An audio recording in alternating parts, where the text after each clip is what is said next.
ඉතින් මේ ඉන්නේ ඔයාලා හැමෝම අඳුරන ට්‍රැක් පැනපු සානක. සානකට ඉන්නවා බල්ලෙක්.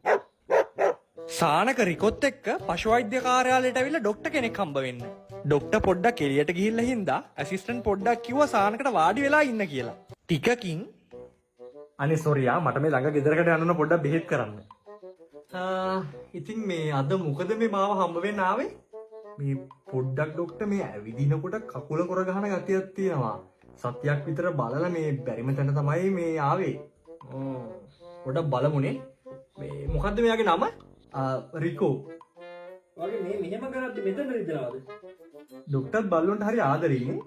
මේ වගේ රස්සාවල් කරනකොට ඉතින් සත්තුන්ට ආදරේ නොකර බෑනේ. මාත් මෙයාට හරි ආදරේ ડોක්ටර්.